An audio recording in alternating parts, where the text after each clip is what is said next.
Frédéric est donc dans les toilettes turques qui sont bouchées avec de la merde, hein, des matières fécales. Alors stop, une gendarmerie de Guadeloupe a des toilettes turques. Oui. Bien sûr. Et comme a rappelé le contexte Didier, on est au 21e siècle. Voilà, et on lui dit, mais pour déboucher, on lui donne une bouteille, on lui dit de renverser ça dans le trou, et on ferme la porte à clé, on le laisse dedans, et quand il ouvre la bouteille, s'il avait versé la bouteille, c'était de l'ammoniac.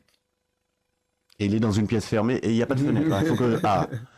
Les conditions de détention, il n'y a pas de fenêtre qui s'ouvre. Et lui, parce qu'il l'a pas dit, parce que ces garçons, ils ont beaucoup de fierté, parce que j'ai dû apprendre leur histoire par cœur, et il part, il est déporté. Toi aussi, d'ailleurs, tu pars, elle a 10 mètres avec juste ta tenue. Lui, il est déporté, et tu peux dire, mon frère, comment tu es arrivé là-bas? Moi, déjà, je ne savais même pas qu'on allait m'envoyer en France. Donc, on me dit, prépare-toi, tu vas te faire juger. Donc, je m'habille, t-shirt, je m'habille tranquille pour être présentable devant un juge. Ensuite, quand j'arrive au greffe, on me donne un papier, on me dit, tiens, attends dans la cellule là. Et c'est quand je lis le papier, je vois, le détenu bénéficie d'une aura, donc il va être transféré dans une D'une aura? Ouais. Sur la prison. Oui, Dans la prison. Il n'a jamais été condamné, il n'a jamais été incarcéré, mais il présentait un danger pour la sécurité de l'établissement. Et c'est le critère qui a été retenu pour chacun d'entre eux pour justifier. Quand on me met dans la cage, bon, je découvre sur le papier que on va me transférer. Bon, je reste calme puisque de toutes les manières, que je veuille pas, je vais aller. Donc, ensuite les trois gendarmes viennent me chercher et tout. Donc, on me met dans un fourgon, donc ex-corps pénitentiaire. Donc, j'ai 3 fourgons de GIGN à l'avant, 3 fourgons de GIGN à l'arrière, hélicoptère.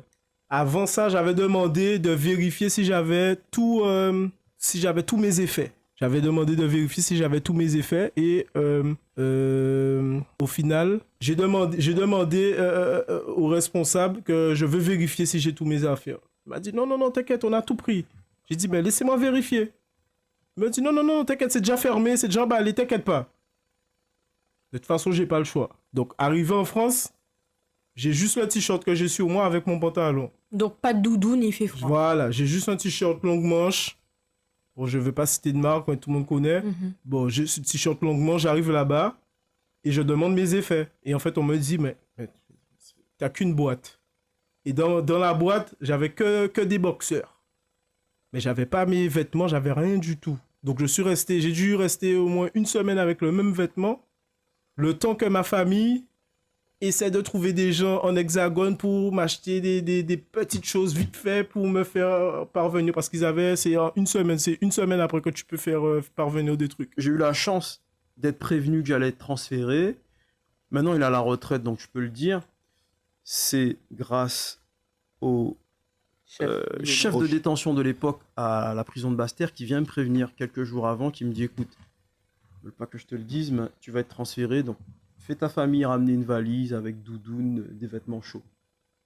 Ah ouais. Quand ils sont au courant, que je suis au courant que je vais être transféré, qu'est-ce qui se passe? La préfecture appelle ce chef de détention et le menace. Ils lui disent, comment Daufour a pu être au courant qu'il est transféré? S'il se passe quelque chose, vous partez avec lui. Et au lieu de me transférer initialement à 14h, parce que le vol était à 17h, ils arrivent à 7h du matin. Donc lui, il arrive très tôt le matin, il me dit, écoute, j'ai été menacé par la préfecture, parce que je t'ai dit que tu allais partir. Ils arrivent dans 1 heure. Tu as 1 heure pour te préparer, ils arrivent. Lilo, chibé parole ou? Maître Bourjac, le cadre légal, il est où? Mais il n'y a pas de cadre légal dans le cadre de cette affaire, madame. C'est ce qu'il faut comprendre. C'est sous couvert. Vous savez, le fouet aujourd'hui a plusieurs branches. Et les branches sont devenues différentes. Et la justice telle qu'elle est appliquée pour ce cas d'affaires est une des branches de ce fouet.